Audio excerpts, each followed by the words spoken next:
अस्सलाम नमस्ते सत श्री अकाल। उम्मीद करता हूँ फिट होंगे, बेहतरीन होंगे, अपनी लाइफ अच्छे से एंजॉय करेंगे। हम तीनों की तरह आज को वीडियो और उसका टाइटल है वीडियो है जी देवों के देव महादेव और उसकी एपिसोड 1 है और पार्ट 2 है।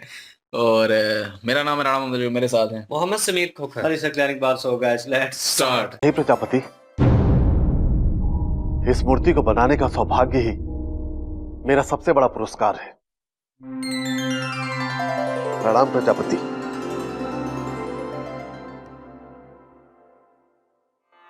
प्रजापति, मूर्ति के प्रस्थान का समय हो चुका है।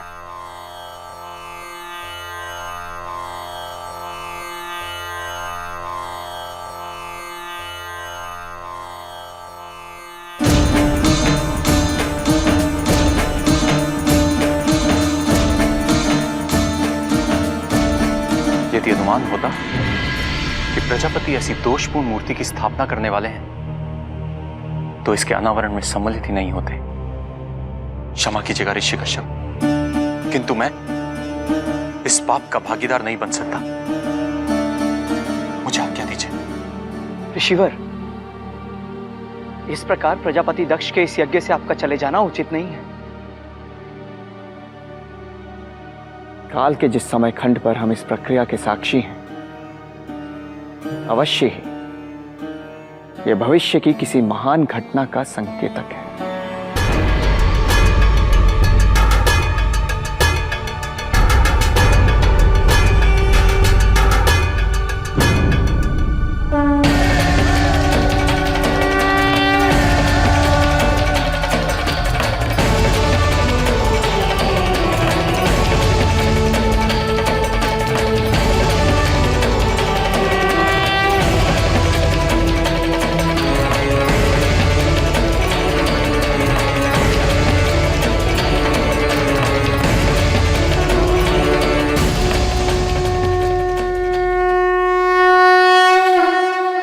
प्रजापति दक्ष की, भगवान विष्णु की, प्रजापति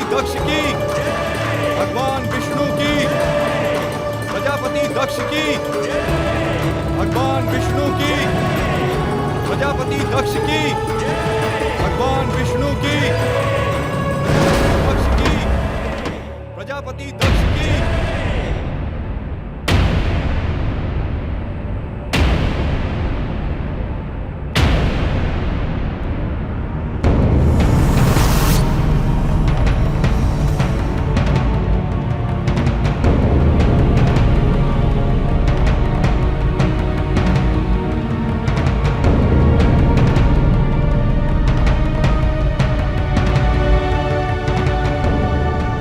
क्या समस्या है?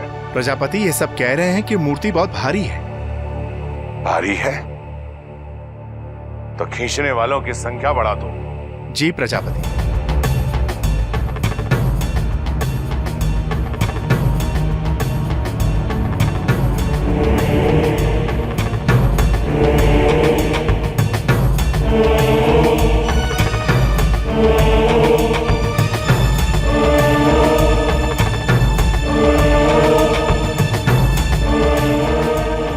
बल लगवाओ, संख्या कम पड़े तो और संख्या बढ़ाओ। जी प्रजापति।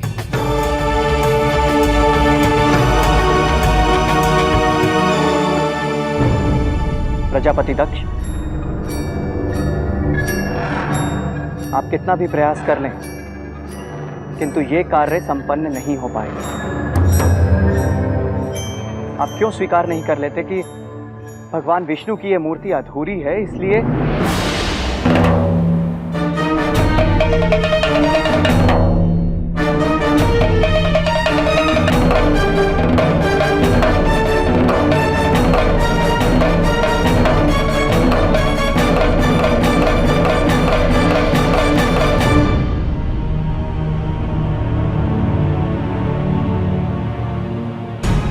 शिल्पकार,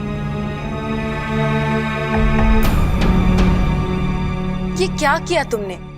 सब कह रहे हैं मूर्ति अभी तक पूरी नहीं है, इसी कारण वो मंदिर में प्रवेश नहीं कर रही। दोष तुम्हारा और अपमान पिताजी को सहन करना पड़े। आप मुझे सिखाएंगे कि भगवान श्री विष्णु का ये रूप पूरा है या नहीं? अपने कार्य क्षेत्र में हस्तक्षेप करने का अधिकार प्रजापति दक्ष ने अभी तक किसी को नहीं दिया। देवी, मैं जानता हूं जैसे आप मेरा दोस्त मानकर मुझ पे क्रोधित हो रही है, लेकिन मैं उतना ही कर सका जितना करने की मुझे अनुमति दी गई थी। स्वयं ईश्वर द्वारा स्थापित इस नियम को आप कैसे बदल सकते हैं प्रजापति? अभी भी समय है। आप कोई भी ऐसा कार्य ना करें जिससे आपको अपनी ही प्रजा के सामने लज्जित होना पड़े।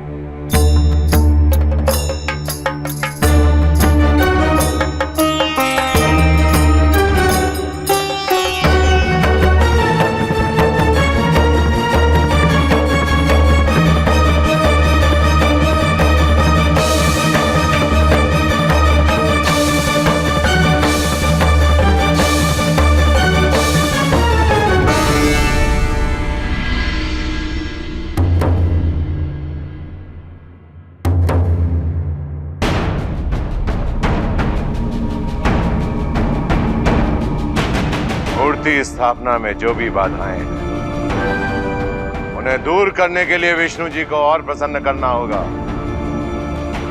और उसका एकमात्र उपाय है नारायण यज्ञ।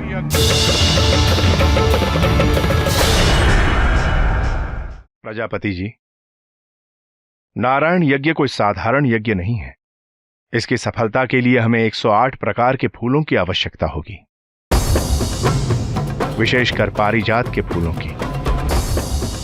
लेकिन यहां कहां मिलेंगे पारिजात के फूल?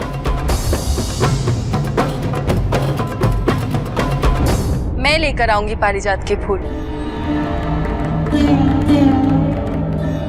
सती तुम? नहीं, मैं तुम्हें उस घने वन में नहीं जाने दूंगा। इसके लिए मैं किसी और को भेजूंगा। आपकी सेवा करने का अवसर मुझसे न छीनिए पिताजी, ये तो मेरा सौभाग्य है। सौभाग्य तो मेरा है कि मुझे तुम जैसी पुत्री प्राप्त हुई। मेरे कारण तुम्हें तनिक भी कष्ट पहुंचे, इसके लिए मैं अपने आप को कभी क्षमा नहीं कर पाऊंगा। मुझे कुछ नहीं होगा, भगवान विष्णु मेरी रक्षा करेंगे। ताश्री, आप कतई चिंता ना करें, हम सब सती के साथ जाएंगे। आपकी सती को कुछ नहीं होगा, हमारा विश्वास कीजिए।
Mm-hmm.